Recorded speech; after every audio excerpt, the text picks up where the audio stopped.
1984. 1984, a novel, often published as 1984, is a dystopian novel by English novelist George Orwell.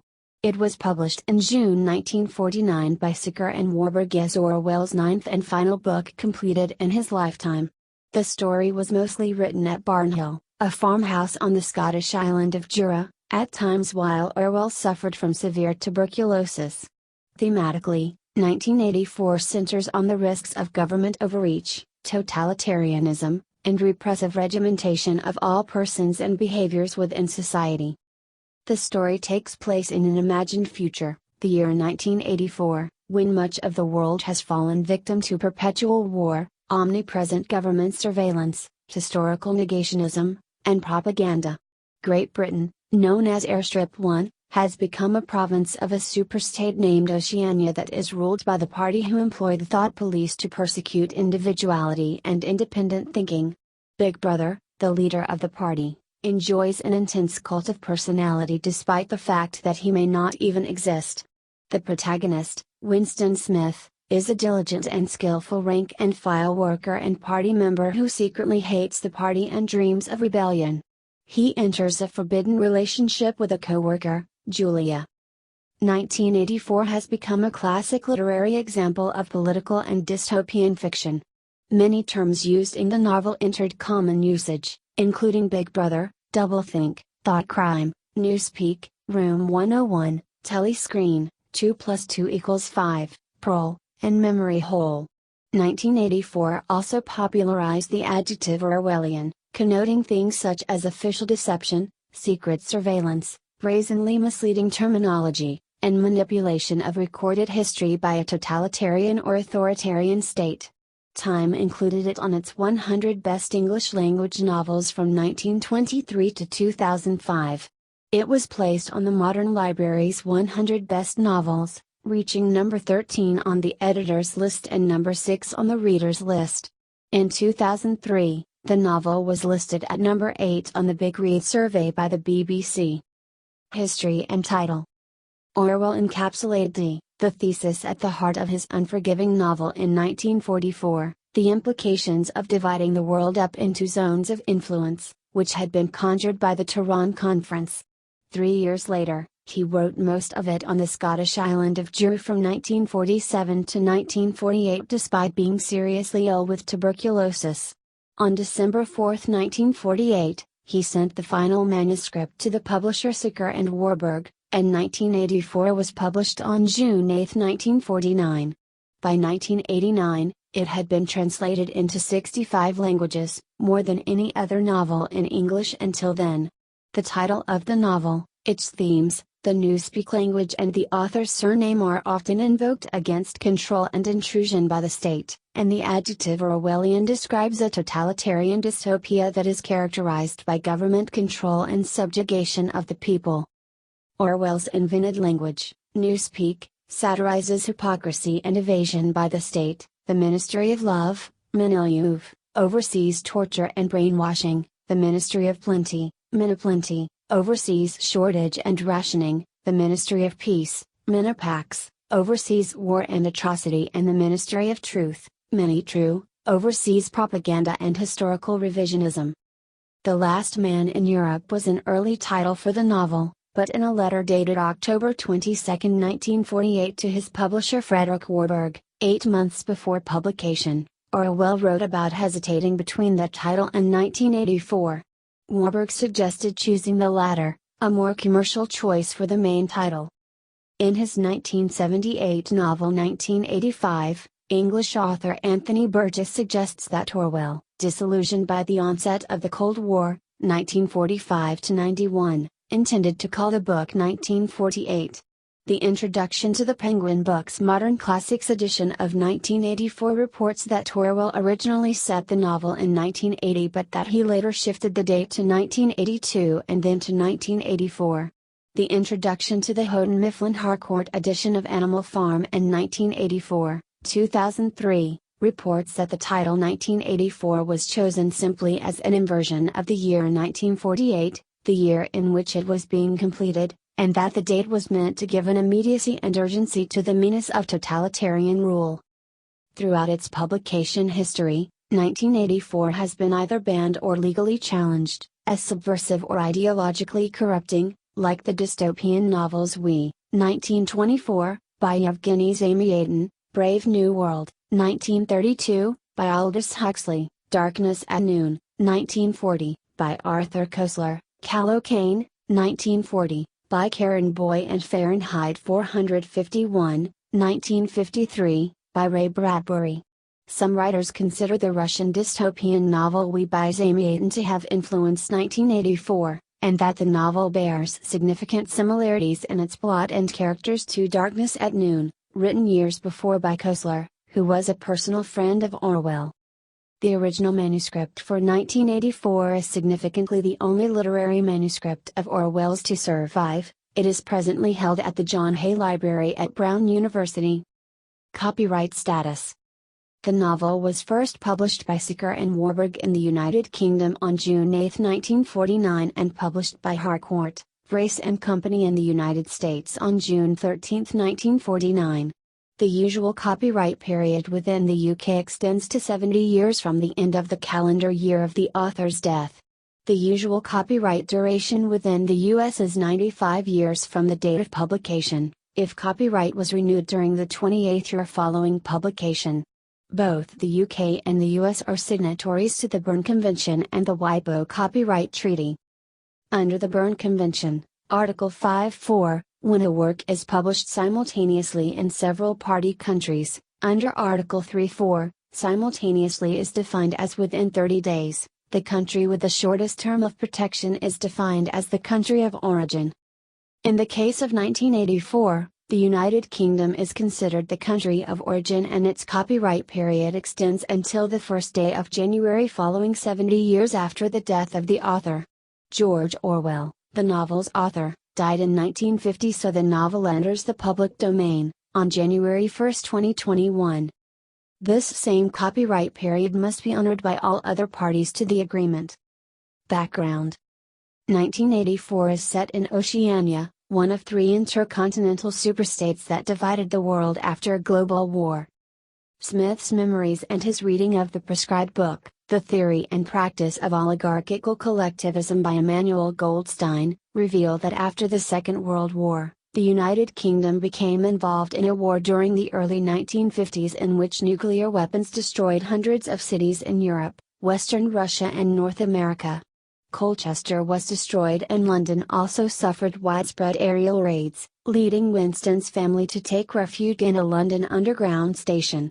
Britain fell into civil war, with street fighting in London, before the English Socialist Party, abbreviated as ENGSOC, emerged victorious and formed a totalitarian government in Britain. The British Commonwealth and Latin America were absorbed by the United States, resulting in the superstate of Oceania. ENGSOC became the sole government party in this new nation. Simultaneously, the Soviet Union conquered continental Europe and established the second superstate of Eurasia, under a neo-Bolshevik regime. The third superstate of East Asia emerged in the Far East after another decade of fighting, with a ruling ideology translated from Chinese as death worship or obliteration of the self. The three superstates waged perpetual war for the remaining unconquered lands of the world in a rough quadrilateral with its corners at Tangier, Brazzaville, Darwin, and Hong Kong through constantly shifting alliances. Although each of the three states are said to have sufficient natural resources, the war continues in order to maintain ideological control over the people. While citizens in each state are trained to despise the ideologies of the other two as uncivilized and barbarous, Goldstein's book, The Theory and Practice of Oligarchical Collectivism, explains that in fact the superstates' ideologies are practically identical and that the public's ignorance of this fact is imperative so that they might continue believing otherwise. The only references to the exterior world for the Oceanian citizenry, the outer party and the proles, are Ministry of Truth maps and propaganda to ensure their belief in the war. However, due to the fact that Winston barely remembers these events and due to the party's manipulation of historical records, the continuity and accuracy of these events are unclear. Winston himself notes that the party has claimed credit for inventing helicopters, airplanes and trains, while Julia theorizes that the perpetual bombing of London is merely a false flag operation designed to convince the populace that a war is occurring. If the official account was accurate, Smith's strengthening memories and the story of his family's dissolution suggests that the atomic bombings occurred first, followed by civil war featuring confused street fighting in London itself and the societal post-war reorganization, which the party retrospectively calls the Revolution. Most of the plot takes place in London, the chief city of Airstrip 1, the oceanic province that had once been called England or Britain. Posters of the party leader, Big Brother, bearing the caption "Big Brother is watching you," dominate the city. Winston states it can be found on nearly every house, while the ubiquitous telescreen, transceiving television set, monitors the private and public lives of the party members. Military parades, propaganda films, and public executions are said to be commonplace. The class hierarchy of Oceania has 3 levels. I, the upper class inner party, the elite ruling minority, who make up 2% of the population. 2, the middle class outer party, who make up 13% of the population. 3, the lower class proletariat, who make up 85% of the population and represent the uneducated working class. As the government, the party controls the population with 4 ministries. The Ministry of Peace deals with war and defense. The Ministry of Plenty deals with economic affairs, rationing and starvation. The Ministry of Love deals with law and order, torture and brainwashing. The Ministry of Truth deals with news, entertainment, education and art, propaganda. The protagonist Winston Smith, a member of the outer party, works in the records department of the Ministry of Truth as an editor, revising historical records, to make the past conform to the ever-changing party line and deleting references to unpersons, people who have been vaporized, that is, not only killed by the state but denied existence even in history or memory. The story of Winston Smith begins on April 4, 1984. It was a bright cold day in April, and the clocks were striking 13. Yet he is uncertain of the true date, given the regime's continual rewriting and manipulation of history. Plot. In the year 1984, civilization has been damaged by war, civil conflict, and revolution. Airstrip 1, formerly Britain, is a province of Oceania, one of the 3 totalitarian superstates that rule the world. It is ruled by the party under the ideology of Ingsoc and the mysterious leader Big Brother, who has an intense cult of personality. The party stamps out anyone who does not fully conform to their regime using the thought police and constant surveillance through devices such as telescreens, two-way televisions. Winston Smith is a member of the middle-class outer party, working at the Ministry of Truth, where he rewrites historical records to conform to the state's ever-changing version of history. Those who fall out of favor with the party become unpersons, disappearing with all evidence of their existence removed. Winston revises past editions of the Times, while the original documents are destroyed by fire in a memory hole. He secretly opposes the party's rule and dreams of rebellion and realizes that he is already a thought criminal and likely to be caught one day. While in a proletarian neighborhood, he meets Mr. Charrington, the owner of an antiques shop, and buys a diary. He uses an alcove to hide it from the tally screen in his room, and writes thoughts criticizing the party and Big Brother, and also writes that if there is hope, it lies in the paroles. To his dismay, however, an old man he meets has no significant memory before the revolution. As he works in the Ministry of Truth, he meets Julia, a young woman maintaining the novel writing machines at the ministry, whom Winston suspects of being a spy against him. He also suspects that his superior, an inter-party official named O'Brien, is a secret agent for an enigmatic underground resistance movement known as the Brotherhood, a group formed by Big Brother's reviled political rival Emmanuel Goldstein. Smith also has a lunch conversation with Syme, who is writing a dictionary for a revised version of the English language called Newspeak. After Syme admits that the true purpose of Newspeak is to reduce the capacity of human thought, Winston speculates that Syme will disappear as he believes he is too intelligent. He also meets Parsons, his neighbor, whose children are absolutely loyal to the party. One day, Julia secretly hands Winston a note confessing her love for him, and the two begin a torrid affair, an act of the rebellion as the party insists that sex may only be used for reproduction. Winston realizes that she shares his loathing of the party, but later shows that she is not interested in overthrowing the regime, thinking that it is impossible. They first meet in the country, and later in a rented room above Mr. Charrington's shop. During his affair with Julia, Winston remembers the disappearance of his family during the Civil War of the 1950s and his terse relationship with his ex-wife Catherine. He also notices the disappearance of Syme during one of his working days. Weeks later, Winston is approached by O'Brien, who invites Winston over at O'Brien's luxurious flat where both Winston and Julia swear allegiance to the Brotherhood. He sends Winston a copy of The Theory and Practice of Oligarchical Collectivism by Emmanuel Goldstein. Meanwhile, during the nation's Hate Week, Oceania's enemy suddenly changes from Eurasia to Eastasia and Winston is called back to make changes to the records to conform to the nation's new allegiance and enemy.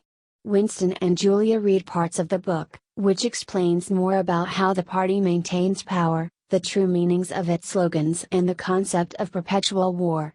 It argues that the party can be overthrown if proletarians, rise up against it. However, to Smith, it does not answer why the party maintains power. Soon, Mr. Charrington is revealed to be an agent of the Thought Police and Winston and Julia are captured and imprisoned in the Ministry of Love. Smith briefly meets his other colleagues who have been arrested for other charges. O'Brien reveals that he is actually an agent as well and was simply part of a special sting operation to catch thought criminals. Over many months, Winston is tortured and forced to cure himself of his insanity by changing his own perception to fit the party line. O'Brien openly admits that the party is not interested in the good of others, it is interested solely in power. He says that once Winston is brainwashed into loyalty, he will be released back into society for a period of time, before they execute him. When he asks Winston if there is anything worse that can happen, Winston points out that the party has not managed to make him betray Julia, and that while he accepts the party's doctrines, he still hates Big Brother. O'Brien then takes Winston to room 101 for the final stage of re-education. The room contains each prisoner's worst fear, in Winston's case, rats. As a wire cage holding hungry rats is fitted onto his face, Winston eventually betrays Julia. After being released, Winston meets Julia in a park. She says that she was also tortured, and both reveal betraying the other. Later, Winston sits alone in a cafe as Oceania celebrates a supposed victory over Eurasian armies in Africa and realizes that he, now, loved Big Brother as well. Characters. Main characters. Winston Smith, the protagonist who is a phlegmatic everyman and is curious of the past before the revolution. Julia, Winston's lover who is a covert trouble from the waist downwards who publicly espouses party doctrine as a member of the fanatical Junior Anti-Sex League. O'Brien, a member of the inner party who poses as a member of the Brotherhood, the counter-revolutionary resistance, in order to deceive, trap, and capture Winston and Julia. O'Brien has a servant named Martin. Secondary characters. Aronson, Jones, and Rutherford, former members of the inner party whom Winston vaguely remembers as among the original leaders of the revolution, long before he had heard of Big Brother. They confessed to treasonable conspiracies with foreign powers and were then executed in the political purges of the 1960s. In between their confessions and executions, Winston saw them drinking in the Chestnut Tree Cafe, with broken noses, suggesting that their confessions had been obtained by torture. Later, in the course of his editorial work, Winston sees newspaper evidence contradicting their confessions, but drops it into a memory hole. 11 years later, he is confronted with the same photograph during his interrogation. Ampleforth, Winston's one-time Records Department colleague who was imprisoned for leaving the word God in a Kipling poem as he could not find another rhyme for rod. Winston encounters him at the Menileuve. Ampleforth is a dreamer and intellectual who takes pleasure in his work, and respects poetry and language, traits which cause him disfavor with the party. Charrington, an officer of the Thought Police posing as a sympathetic antique stealer amongst the paroles. Catherine Smith, the emotionally indifferent wife whom Winston can't get rid of. Despite disliking sexual intercourse, Catherine married Winston because it was their duty to the party. Although she was a good thankful ideologue, they separated because the couple could not conceive children. Divorce is not permitted, but couples who cannot have children may live separately. For much of the story, Winston lives in vague hope that Catherine may die or could be got rid of so that he may marry Julia. He regrets not having killed her by pushing her over the edge of a quarry when he had the chance many years previously. Tom Parsons, Winston's naive neighbor, and an ideal member of the outer party, an uneducated, suggestible man who is utterly loyal to the party, and fully believes in its perfect image. He is socially active and participates in the party activities for his social class.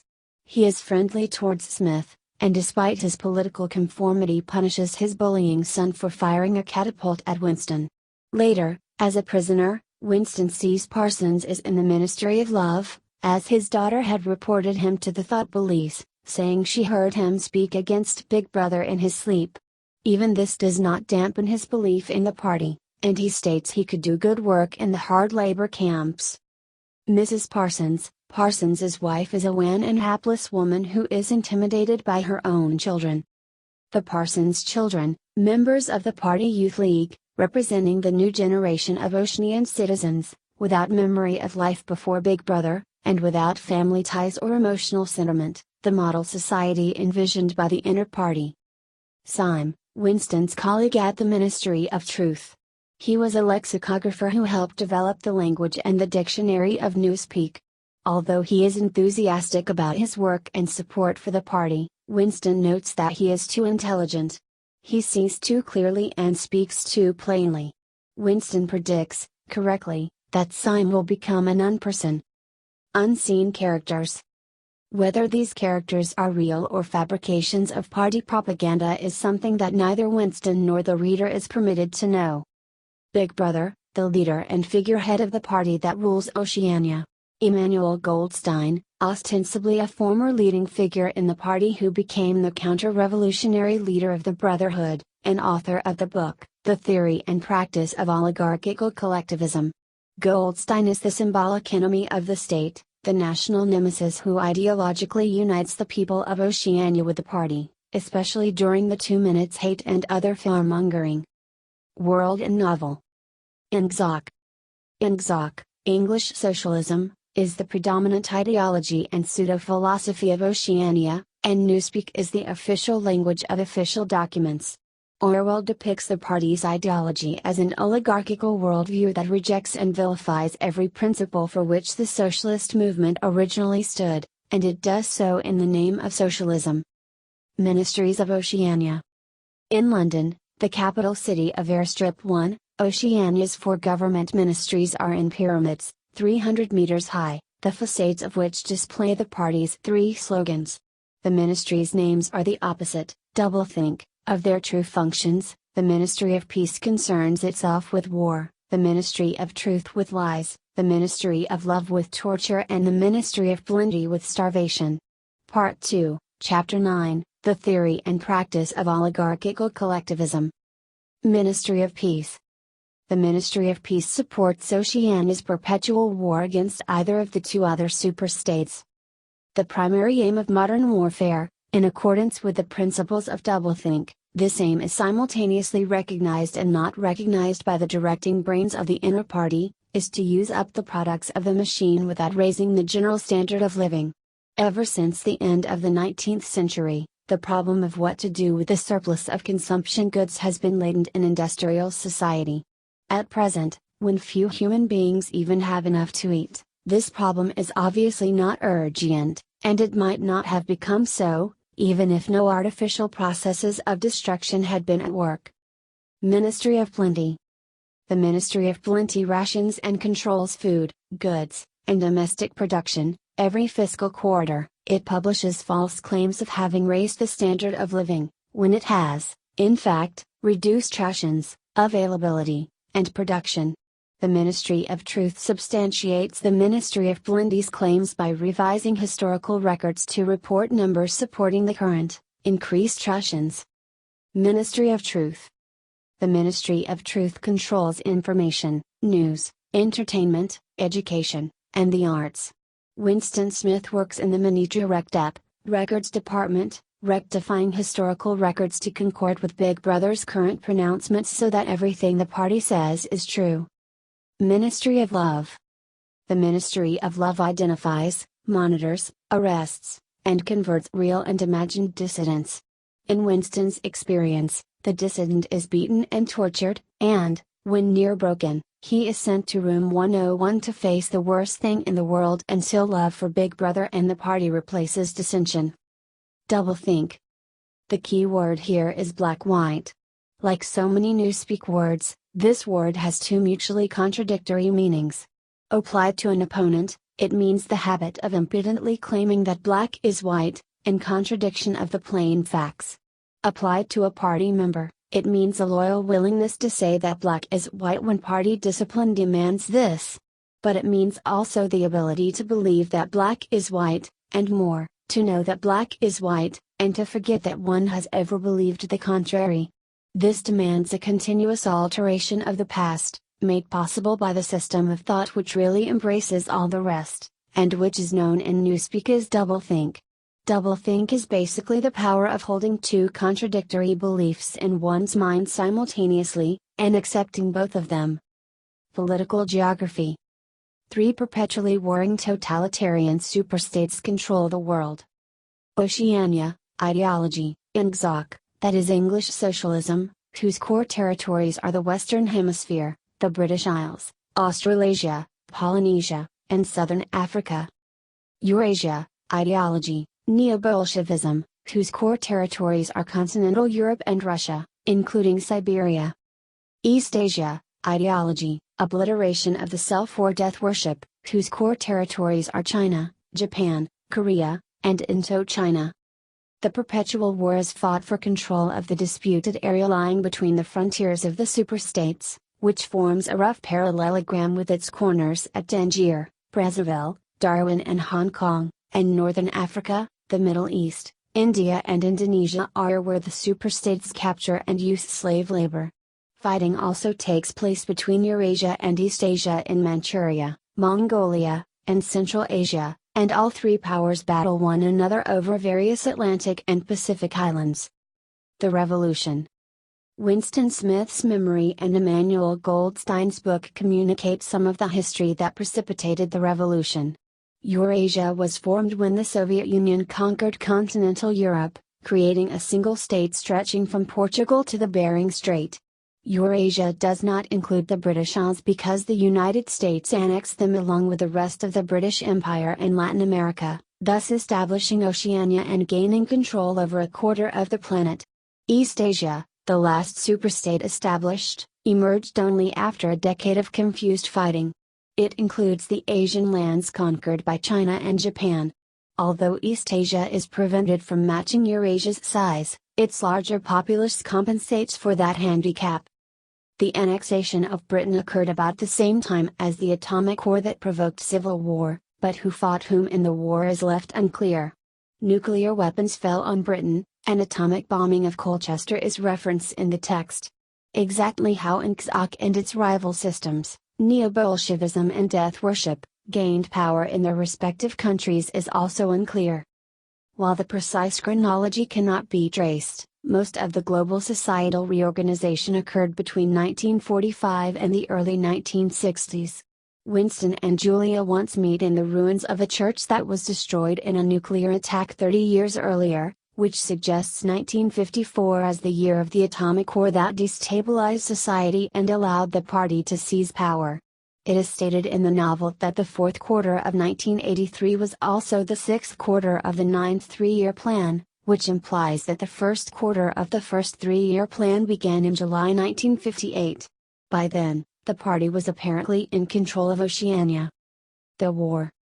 In 1984, there is a perpetual war between Oceania, Eurasia, and East Asia, the superstates that emerged from the global atomic war.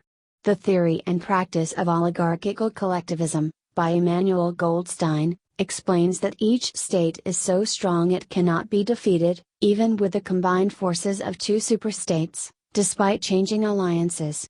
To hide such contradictions, history is rewritten to explain that the new alliance always was so. The populaces are accustomed to doublethink and accept it.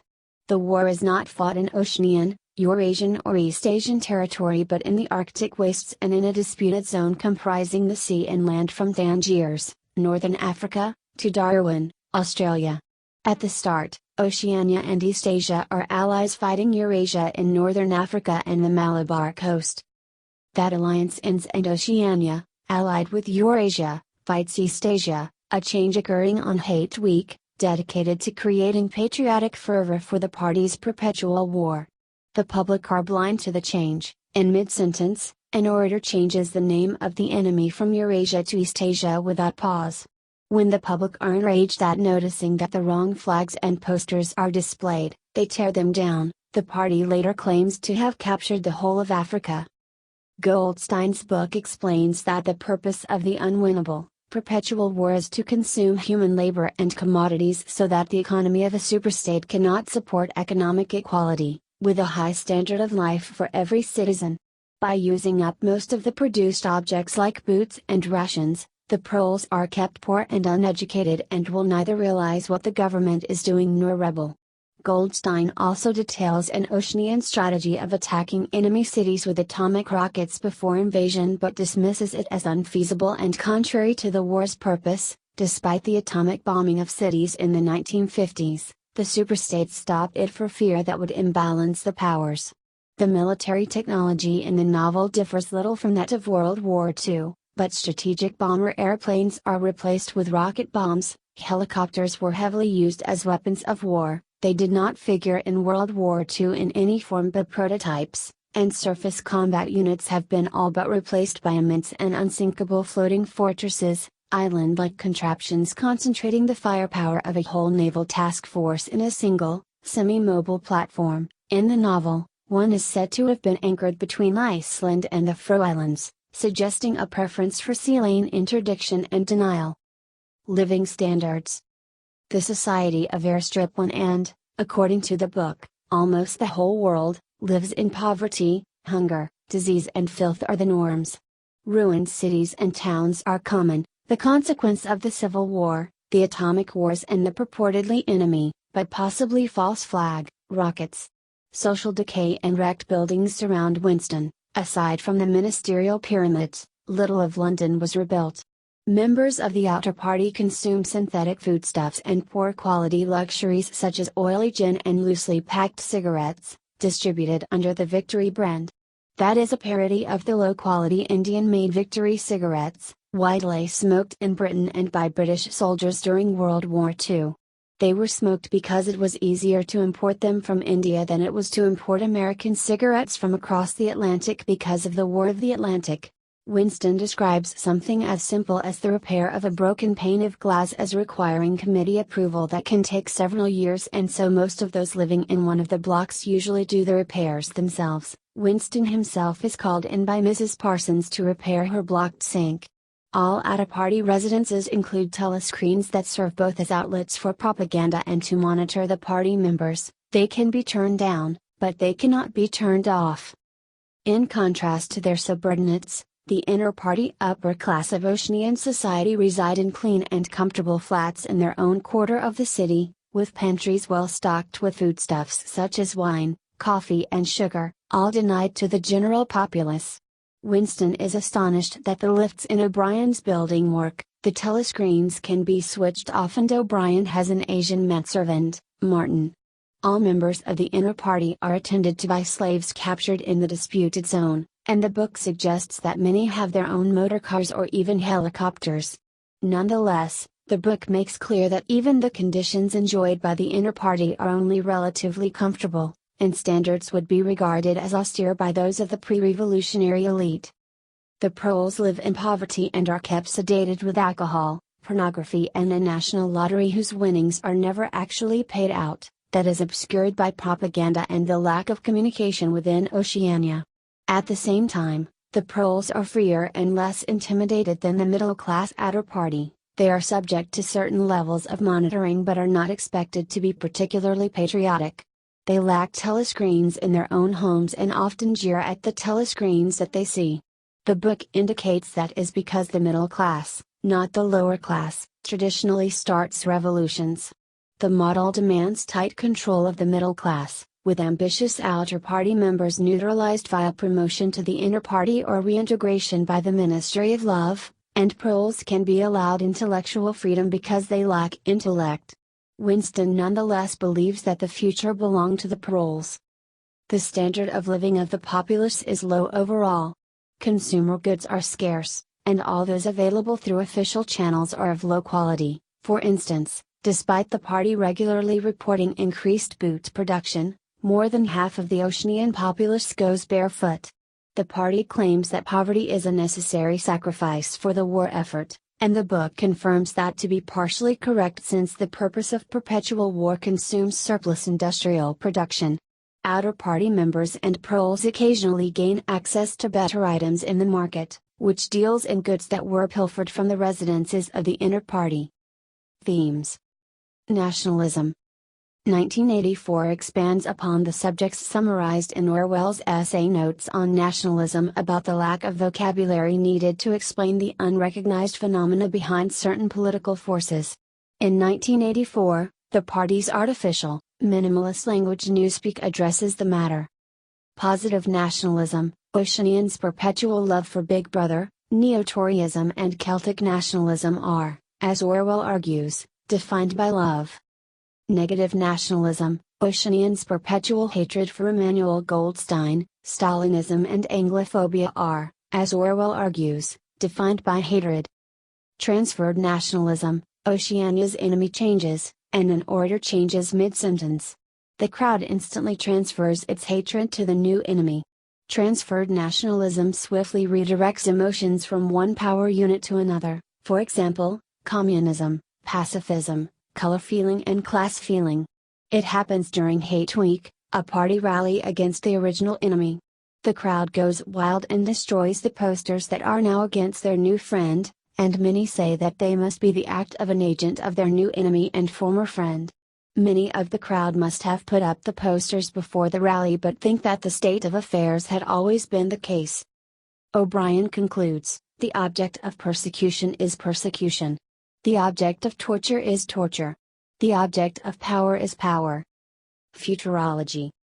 In the book, inter-party member O'Brien describes the party's vision of the future. There will be no curiosity, no enjoyment of the process of life. All competing pleasures will be destroyed. But always, do not forget this, Winston, always there will be the intoxication of power, constantly increasing and constantly growing subtler. Always, at every moment, there will be the thrill of victory, the sensation of trampling on an enemy who is helpless. If you want a picture of the future, imagine a boot stamping on a human face, forever. Censorship. A major theme of 1984 is censorship, especially in the Ministry of Truth, where photographs are modified and public archives rewritten to rid them of unpersons, persons who are erased from history by the party. On the telescreens, figures for all types of production are grossly exaggerated or simply invented to indicate an ever-growing economy, when the reality is the opposite. One small example of the endless censorship is Winston being charged with the task of eliminating a reference to a non-person in a newspaper article. He proceeds to write an article about Comrade Ogilvy, a made-up party member who displayed great heroism by leaping into the sea from a helicopter so that the dispatches he was carrying would not fall into enemy hands. Surveillance. The inhabitants of Oceania, particularly the outer party members, have no real privacy. Many of them live in apartments equipped with two-way telescreens so that they may be watched or listened to at any time. Similar telescreens are found at workstations and in public places, along with hidden microphones. Written correspondence is routinely opened and read by the government before it is delivered. The thought police employ undercover agents, who pose as normal citizens and report any person with subversive tendencies. Children are encouraged to report suspicious persons to the government, and some denounce their parents. Citizens are controlled, and the smallest sign of rebellion, even something so small as a facial expression, can result in immediate arrest and imprisonment. Thus, citizens, particularly party members, are compelled to obedience. Newspeak Appendix. The Principles of Newspeak is an academic essay appended to the novel. It describes the development of Newspeak, the party's minimalist artificial language meant to ideologically align thought and action with the principles of Ingsoc by making all other modes of thought impossible. The idea that the structure of language can be used to influence thought is known as linguistic relativity. Whether or not the Newspeak Appendix implies a hopeful end to 1984 remains a critical debate, as it is in Standard English and refers to Newspeak, Ingsoc, the party etc., in the past tense. Relative to our own, the Newspeak vocabulary was tiny, and new ways of reducing it were constantly being devised. p. 422. Some critics, Atwood, Binstead, Milner, Vincon, claim that for the essay's author, both Newspeak and the totalitarian government are in the past. Sources for literary motifs. 1984 uses themes from life in the Soviet Union and wartime life in Great Britain as sources for many of its motifs. Sometime at an unspecified date after the first American publication of the book, producer Sidney Sheldon wrote to Orwell interested in adapting the novel to the Broadway stage. Orwell sold the American stage rights to Sheldon, explaining that his basic goal with 1984 was imagining the consequences of Stalinist government ruling British society. 1984 was based chiefly on communism, because that is the dominant form of totalitarianism, but I was trying chiefly to imagine what communism would be like if it were firmly rooted in the English-speaking countries, and was no longer a mere extension of the Russian Foreign Office. The statement 2 + 2 = 5, used to torment Winston Smith during his interrogation, was a Communist Party slogan from the Second Five-Year Plan, which encouraged fulfillment of the 5-year plan in 4 years.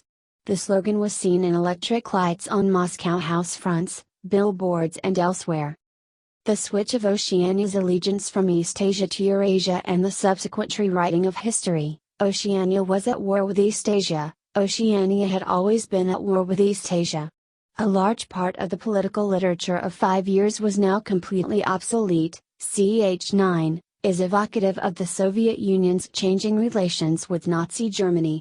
The two nations were open and frequently vehement critics of each other until the signing of the 1939 Treaty of Non-Aggression. Thereafter, and continuing until the Nazi invasion of the Soviet Union in 1941, no criticism of Germany was allowed in the Soviet press, and all references to prior party lines stopped, including in the majority of non-Russian communist parties who tended to follow the Russian line. Orwell had criticized the Communist Party of Great Britain for supporting the treaty in his essays for Betrayal of the Left, 1941. The Hitler-Stalin Pact of August 1939 reversed the Soviet Union's stated foreign policy. It was too much for many of the fellow travelers like Gollange, Orwell's sometime publisher, who had put their faith in a strategy of construction popular front governments and the peace bloc between Russia, Britain, and France. The description of Emmanuel Goldstein, with a small, goatee beard, evokes the image of Leon Trotsky. The film of Goldstein during the 2 minutes hate is described as showing him being transformed into a bleeding sheep. This image was used in a propaganda film during the Kinoi period of Soviet film, which showed Trotsky transforming into a goat. Goldstein's book is similar to Trotsky's highly critical analysis of the USSR, The Revolution Betrayed, published in 1936. The omnipresent images of Big Brother, a man described as having a mustache, bears resemblance to the cult of personality built up around Joseph Stalin. The news in Oceania emphasized production figures, just as it did in the Soviet Union, where record-setting in factories, by heroes of socialist labor, was especially glorified. The best known of these was Alexei Stakhanov, who purportedly set a record for coal mining in 1935.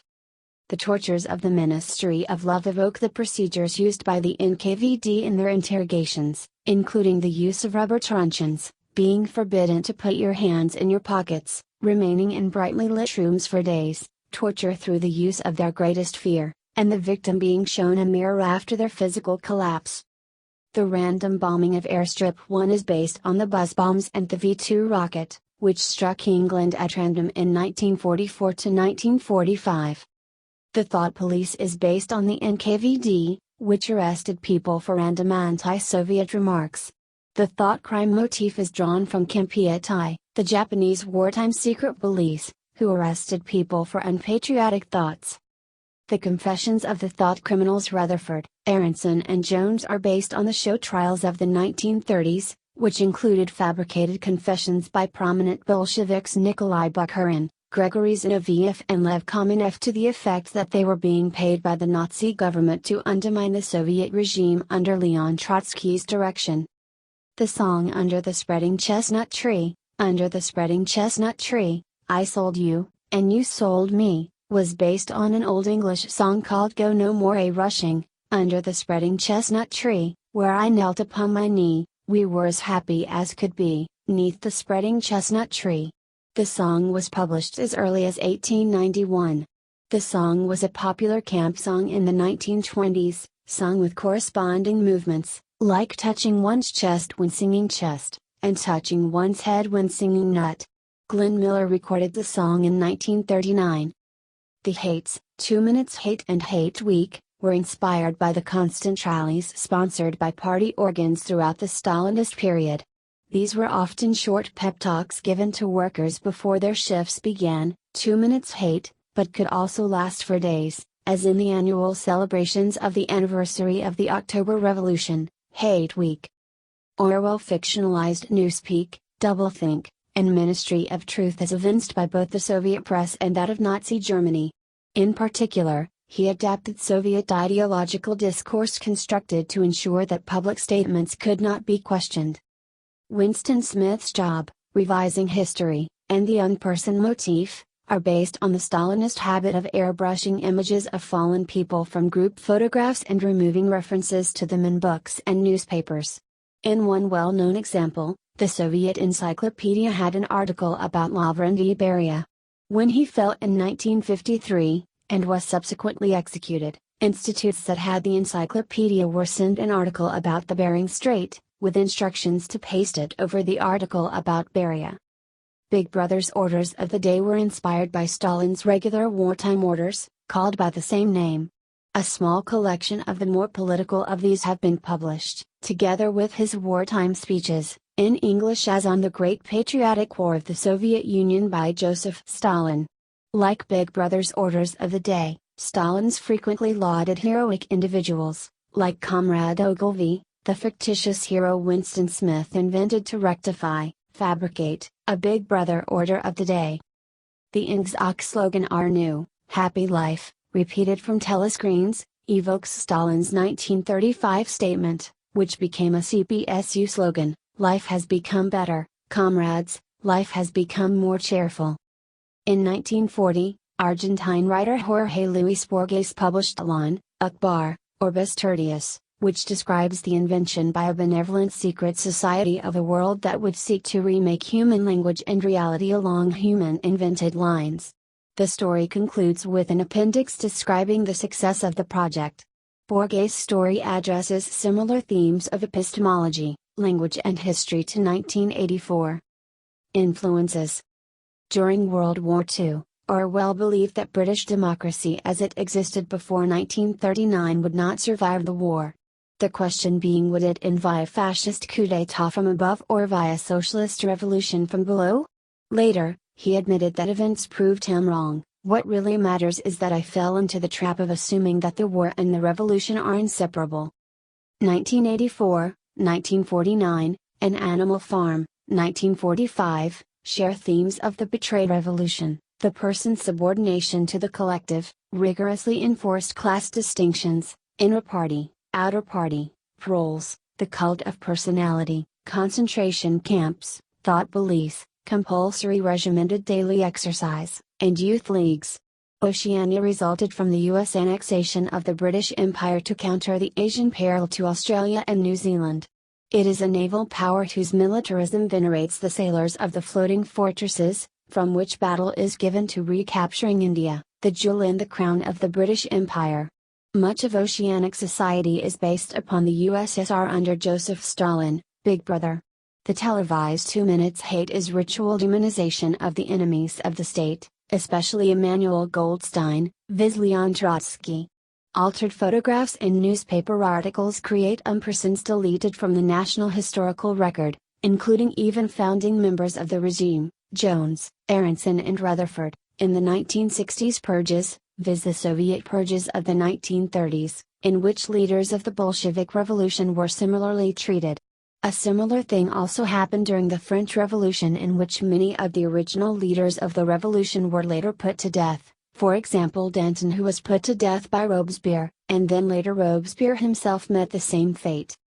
In his 1946 essay Why I Write, Orwell explains that the serious works he wrote since the Spanish Civil War, 1936–39, were written, directly or indirectly, against totalitarianism and for democratic socialism. 1984 is a cautionary tale about revolution betrayed by totalitarian defenders previously proposed in Homage to Catalonia, 1938, An Animal Farm, 1945, While Coming Up for Air, 1939, celebrates the personal and political freedoms lost in 1984, 1949. Biographer Michael Sheldon notes Orwell's Edwardian childhood at Henley-on-Thames as the Golden Country, being bullied at St. Cyprian's School as his empathy with victims, his life in the Indian Imperial Police in Burma and the techniques of violence and censorship in the BBC as capricious authority.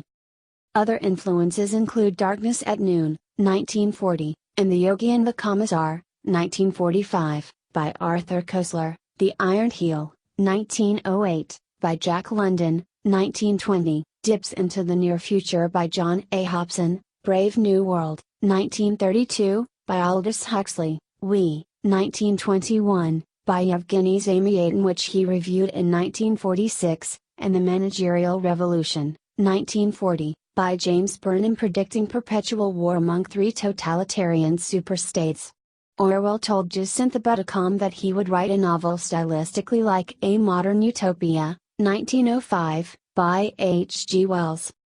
Extrapolating from World War II, the novel's pastiche parallels the politics and rhetoric at war's end, the changed alliances at the Cold Wars, 1945–91, beginning. The Ministry of Truth derives from the BBC's Overseas Service, controlled by the Ministry of Information. Room 101 derives from a conference room at BBC Broadcasting House, the Senate House of the University of London, containing the Ministry of Information is the architectural inspiration for the mini-true. The post-war decrepitude derives from the socio-political life of the UK and the US, that is, the impoverished Britain of 1948 losing its empire despite newspaper-reported imperial triumph, and war ally but peacetime foe. Soviet Russia became Eurasia.